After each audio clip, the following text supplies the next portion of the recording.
Wala nang maraming paligoy-ligoy pa, diretso sa punto na.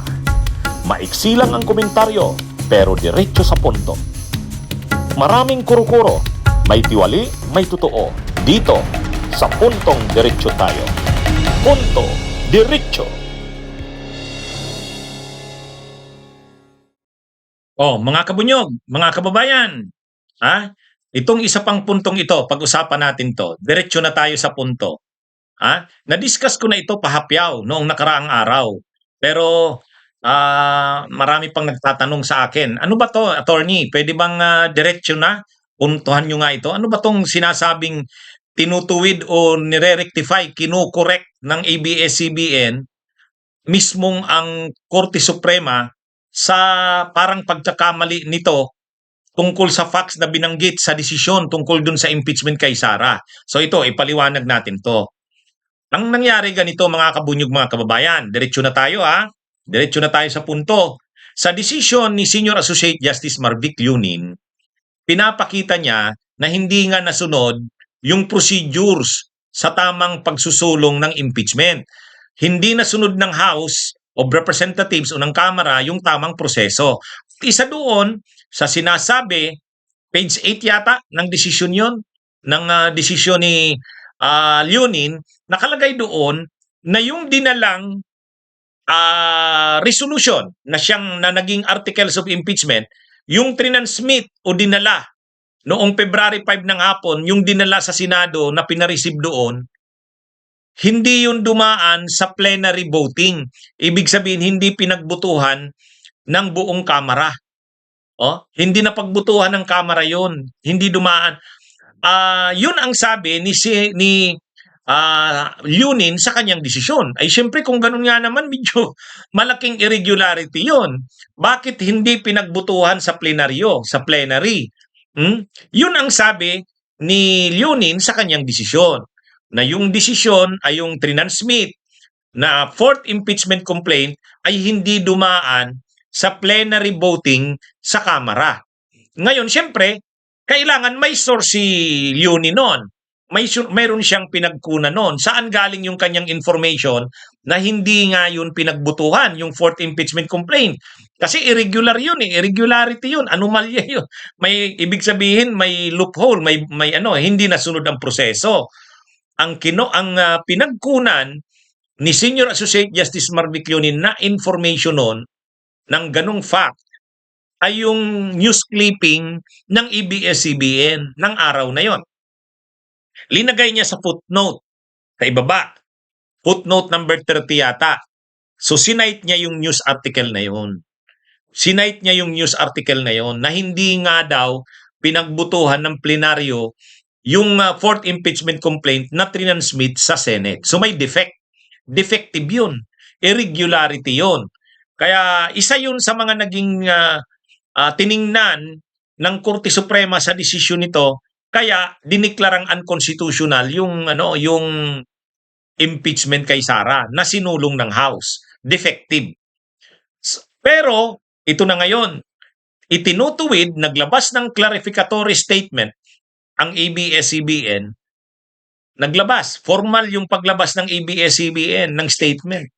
At sa statement na nilabas ng ABS-CBN, kinaklarify nito, nililinaw nito, na hindi ganon ang pagkakasabi sa kanilang news article. Panoorin nyo mga kabunyog, mga kababayan.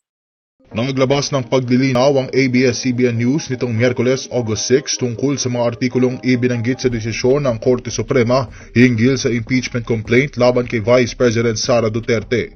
Giit ng ABS-CBN, hindi nila iniulat na walang plenary vote sa Kamara bago na isumite sa Senado ang Articles of Impeachment. Ayon sa kanilang opisyal na pahayag, nagkaroon ng plenary session noong Pebrero 5, 2025 kung saan 215 sa 306 na miyembro ng House of Representatives ang bumoto pabor sa reklamo. Dagdag pa ng network, iniulat at ini-air nila ng live ang nasabing sesyon at wala silang sinabing naisumite ito sa Senado nang walang formal na boto. Ayon sa ABS-CBN, yung news articles nila na sinite ni Senior Associate Justice Marvic Lunin dun sa kanyang desisyon, nakalagay sa footnote, hindi ganon. Wala silang sinabi doon na hindi pinagbutuhan ng plenary. Sa katunayan, kabaliktaran pa nga. Kabaliktaran pa nga. Kasi sa news article nila, sinabi doon na ganitong bilang, 215 out of ganitong ang bumoto pabor doon sa fourth impeachment complaint na siyang naging resolution na dinala sa Senado bilang articles of impeachment. So ganun yung nakalagay sa news article. Kaya sabi ng ABS-CBN sa paglilinaw nito, hindi mali. Hindi ganun ang nakalagay sa news article namin. Kaya parang dito, medyo malungkot na yun mismong Korte Suprema ang kinokorek dito ng ABS-CBN. Parang anong tawag diyan? Mali yung pagkakakuha ng Korte Suprema sa desisyon ni Leonin doon sa news article ng ABS-CBN. So talaga, medyo maraming facts na kailangang i-correct ang desisyon na yun. Isa na itong tungkol sa ABS-CBN. At yung isa pa, yung records mismo ng House na hindi totoo na inarchive na muna yung 3 impeachment complaint saka nag-entertain ng 4th impeachment complaint. Hindi ganun. Ang nangyari pala, based sa House records, 1st, 2nd, 3rd impeachment complaint and then 4th impeachment complaint. Pinagpasyahan nila na yung 4th impeachment complaint na yung gagamitin. Ito na yung inaprubahan, inadapt. Ito na yung naging resolution na naging articles of impeachment, yung 4th impeachment complaint. Pagkatapos noon, na-transmit na sa Senate, saka na inarchive yung 3 impeachment complaints.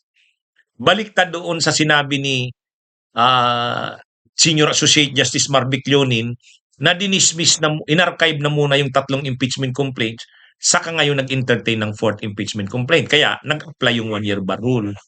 So medyo medyo mga kabunyog, mga kababayan, medyo malungkot ito na ito ba ay dahil sa pagmamadali na rin ng Korte Suprema kasi masyadong madali yung naging desisyon. Parang mabilisan. Kaya sa kamamadali ng Korte Suprema, kahit yung mga facts hindi na masyadong na-verify.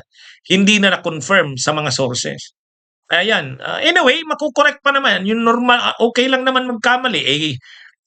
Kung mali naman talaga yung facts na yon, di pwede namang i-rectify. Kaya lang, pag yung facts mo ay kinorek mo, yung applicable mo, maiiba rin.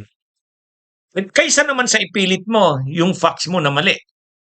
Kaya binibigyan dito ng pagkakataon ang Korte Suprema na i-rectify yung pagkakamali na yon.